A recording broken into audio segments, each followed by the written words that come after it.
there guys, and welcome back. On this week's show, another box in our box series.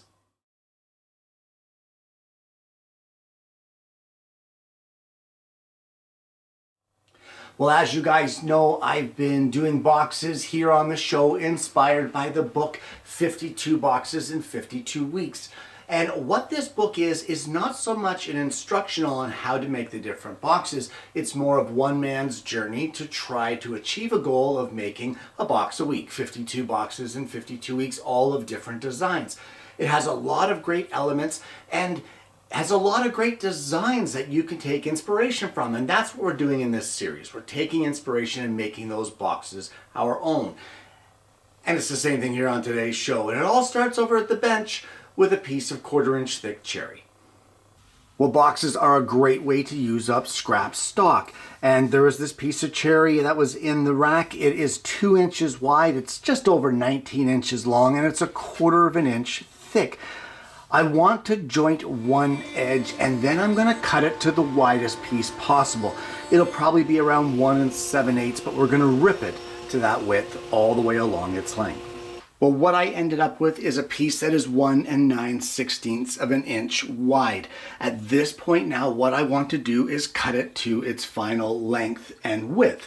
And in this case, I want the width of the box to be 3 inches, and I want the length of the box to be 5 inches. So I'm going to cut those pieces over at the table saw, and then we'll take it to the next step. I actually changed our measurements to get the most out of the stock. I don't think it'll mess up our proportions too much. I changed the length to 6 inches. These are still 3 inches. So what I'm going to do now, if you remember a while back, we made our crosscut sled for the table saw. It was a small one. That's what we're going to use to cut the miters in these boxes. So let's head over to the saw and I'll show you how we're going to do that. Well, what I've done is I've set my saw blade to 45 degrees and I've used a Beal tilt box, which is a digital angle gauge, to do that. One of these gauges, guys, can really help you in your shop to get accurate settings on your table saw. Either way, with that blade now set, we can set up our crosscut sled. So with the sled sat in place, we're just going to place a piece of our stock here, and we're going to lower our blade in this case until it's protruding just a touch over our stock. We don't want too much blade sticking out. So with all of our pieces here, what you want to do now is take the edge of your piece. You can see this 45 kerf that we cut. We're going to line up the very corner of our piece with the edge of that kerf, and then we can follow through with the cut to make our miter.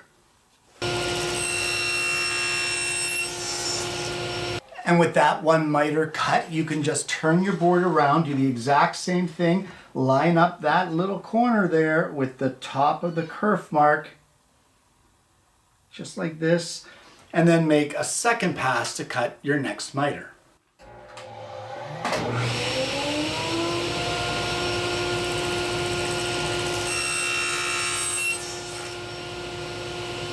And then we can repeat that process for the other 3 pieces. And now we can sand the interior surface of all of our box pieces just with a piece of sandpaper glued to some 3/4 inch MDF. So at this point now, I have a piece of 1.5 inch wide masking tape. I'm going to lay it down sticky side up, and using a straight edge here to help us align all of our pieces, I'm just going to lay our pieces against the straight edge in the proper sequence and join the points of our 45s on the tape. So we'll do a 3 inch piece and then a 6 inch piece, and then another 3 inch piece, and we'll just make sure that we're putting those tips of the 45s tight together and make sure that we're tight against our straight edge. So another 3 inch piece, and then lastly we're going to place the final 6 inch piece there on the tape and just press it down. That one there is a little bit of a gap there. Just make sure they're tight. We'll redo that one.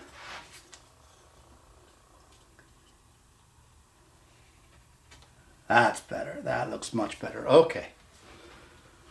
So at this point now we can apply glue just a little bit into each one of these joints. Don't forget your end piece. And I'll show you how we're going to clamp this together using the masking tape.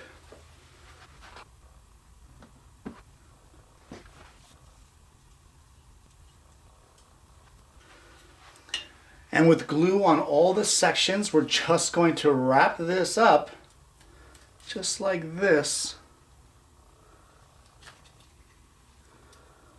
Make sure that everything aligns.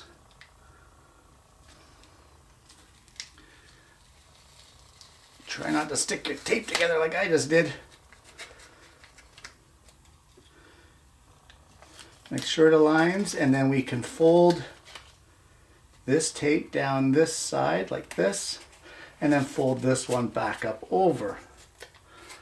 And there you go, there is your clamped up box. So clean up the squeeze out on this thing on the inside and all the edges, and let that set up.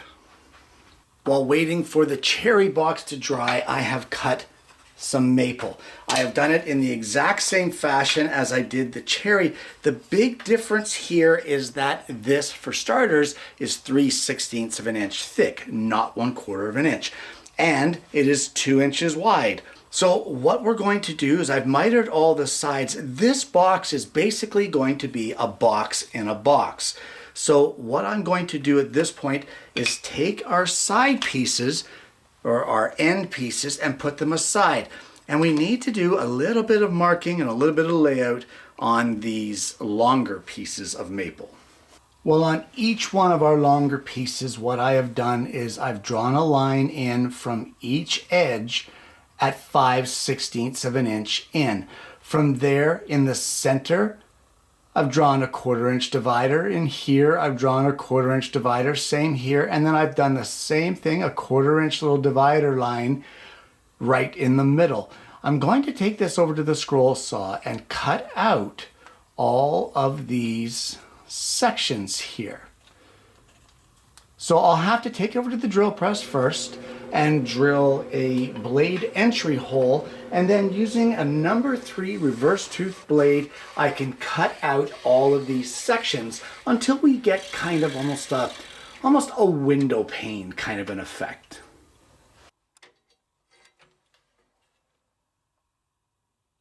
Now, just like we did with the cherry box, we've given all of our pieces a light sanding. We're going to use some 1.5 inch wide masking tape, and same process in order to glue this piece together. So we're just going to line this all up here, apply some glue, and glue together our second box.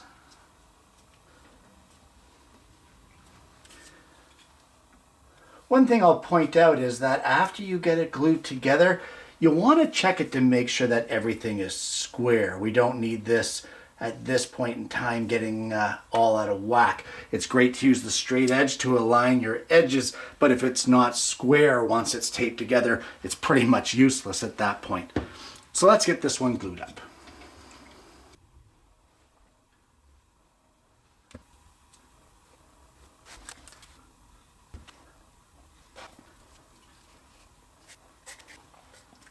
All right, we can clean up the squeeze out on that one and let that one set up as well.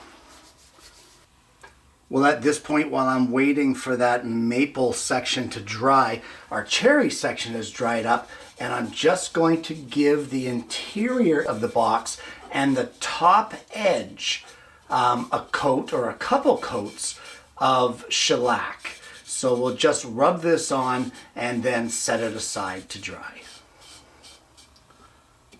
With that shellac dry, I have now taken a piece of poplar. It is the same dimensions as the exterior of our cherry box. And what I've done is I've drawn a 1/4 inch perimeter all the way around, a 1/4 inch in from the outside edge. And that represents the inside of our box. Well, I want to add a splash of color at this point in time. So what I'm going to do is, if you remember, Spectro Coatings Corporation sent me some samples of their products. So I have this pre-flocked paper, which is a nice blue color. I have cut it to be just outside of those lines that I drew on there to represent the inside of the box. I'm going to use some spray adhesive. I'm going to coat the back of this pre-flocked paper, and then I'm going to glue it down to our piece of poplar, making sure that I have bare stock left around the outside perimeter. And once that is dry and set up, we're going to place a very thin layer of glue around the bottom edge of our box, trying not to get any squeeze out in there, and we will glue our cherry box onto our poplar base, just like that. And at this point, there's not much to do until that's dry.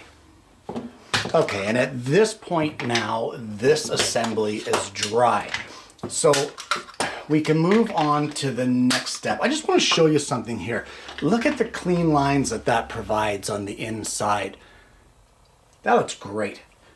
Anyway, what we need to do now is this section here is also dry, and this now needs to fit over top of this. Now it's a little tight. It looks like it's just ever so slightly too long. So what I'm going to do is I'm going to get that 3/4 inch piece of MDF with the sandpaper attached to it, and we're going to just nibble away at this one section here, sanding the ends until it slides cleanly into our kind of window frame box. All right, that's got it. I like the way that fits. All right, perfect. So now what we have at this point is we have a contrast between the cherry and the maple, but I want something a little more drastic. And one of the great things about having this show is that people like my content enough that they send me stuff like this flocked paper. And something else that was sent to me is this stuff. And what this is it's material that's been flocked on one side. Now this is a non-woven material, which for me is perfect, because what that means essentially is when I cut it, it's not going to fray. So what I want to do is on our cherry box, on the inside, right here, on these long edges, I want to place some of this green flocked material. And I'm going to do the exact same thing. I'm going to apply some spray adhesive to it, and I'm going to cut it the right size. I don't want it to come down as far as our poplar, but I want it to cover these front faces of the cherry.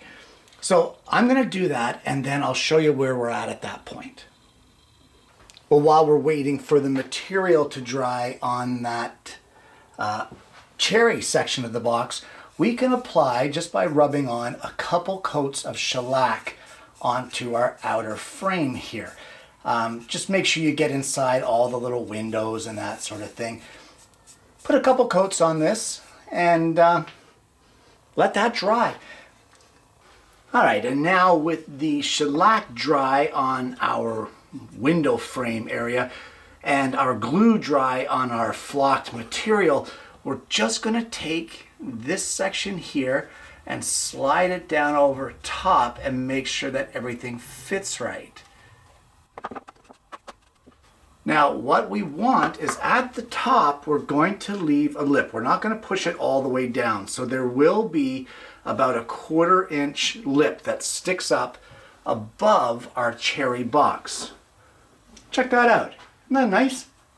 You got that nice blue flocked interior. You got that nice maple frame, the cherry inside around the edges, and then this really nice rich green flocking in each one of these window sections. A little bit of sawdust in there, but that's going to blow out of there no problem. So what do we do with this now? Well, at this point, we now need to glue this together. So we're happy with the fit. I'm just going to apply a little bit of glue to the edges here of our maple exterior, slide it back down, double check the position, and then we're going to clamp it up and let it dry. So the only thing our box really needs at this point would be a lid. So what I have is a piece of cherry. It's 1/2 inch thick, and I have cut it so that it is the same dimensions as the outside of our box. Now, it just doesn't want to sit like this, so what I'm going to do is I'm going to take it over to the table saw, And I'm going to cut a 3/16 of an inch wide rabbet, 3/16 of an inch deep, all the way around our piece in order to get the proper lip sort of thing for this to sit inside of our box. And just like that, we have a lid. Now I think at this point in time I would like to drill, I'm just looking at this here, I want to drill a Forstner bit hole here in the center, not all the way through, just partially through. You know what, I'm not sure. Let me check my route or my Forstner bit situation over at the drill press and I'll get back to you. So the size I ended up going with is 2 3/8 of an inch in diameter. I've drilled it almost all the way through, just leaving that recess. And then I've taken a piece of maple. It is 5/16 of an inch thick to match our side pieces here on our box. It is 7/16 of an inch wide and 3.5 inches long. I've placed a 45-degree chamfer on the top of each end, and I'm just going to glue it centered, just like that, over that hole, and that will become the handle for our lid. And once the glue is dried up, we'll give it a couple coats of shellac, and we can pretty much call this one done. And there you have it. Another box inspired by the book 52 Boxes in 52 Weeks by Matt Kenny. Guys, this is our third box in this series, with the first one being the lathe ring box, the second one being that bandsaw box that I love so much, and this one here, I don't even know what to call this, but this was a blast. That's what I'll call it. It was a load of fun. I'm telling you, this is very loosely based on and inspired by some of the ideas that Matt Kenny brings forward in his book.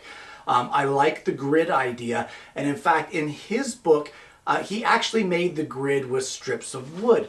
I thought, why not eliminate those strips of wood and bring a scroll saw aspect into it for those of you who love to use the scroll saw. It turned out great. I really loved the way it worked out.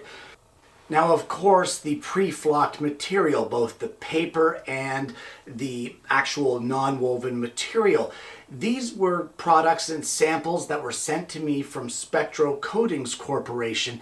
And I'm telling you, I'm really loving using these things. The lack of mess from them and the ease of their use, just the results. This thing is stunning. You get that really kind of mellow green in between the maple grid, and then you open it up and you basically get punched in the face with this really wicked blue. It is just a way to bring that extra level to your projects. And I really appreciate the fact that they sent it to me, because I'm having a blast incorporating it into this box series. It's really serving well. The one thing I will say here, the one thing I learned is that when using the material, the non-woven material, if you're using spray adhesive and you spray a fair bit on the back and you apply it wet to get that permanent bond, if you clamp, the glue does have the ability to seep through the material. It's not like the paper where now you have a barrier. It actually can seep through, and it did, and it actually stuck to my board. It was no big deal. I was able to break that free, and it didn't mar the actual flocking itself, but it's something to keep in mind, is that if you're using the material, you might want to be careful on how much you want to clamp down to get that flocked material to fit and to set as the glue dries. Other than that, this was a blast. This was a load of fun. There's all kinds of different things that you could incorporate into this if you wanted to. If you did not have the flocked material, use paint. Heck, use a contrasting wood on the inside. My original thought was to use milk paint on this to get a color, and then the flocked material came about. Either way, guys, this is a fantastic box. It's a load of fun. It's gorgeous. I think it's just beautiful. I don't know what you think, but honestly, you gotta give this a try. Guys, I'm gonna put the link to Spectro Coatings Corporation's Etsy page where you can purchase any of these pre-flocked materials. They have provided me with a code to use during checkout that it'll nab you a 30% discount on orders over 20 bucks. So better 30% in your pocket than in somebody else's, and it's a great way to try the product if you really want to. So give it a whirl, check out the link. Guys, if you haven't already, please consider liking and subscribing to the channel. Click that bell and then you won't miss notifications of future episodes of the show. We have a ton of fun here on Tuesdays and Fridays. I hope you're going to consider becoming a part of that. Thank you so much for tuning in this week, guys. I hope you've enjoyed the content. I hope you're going to try this box for yourself. And more importantly, I honestly hope you're going to join me again next week when I bring you yet another woodworking video.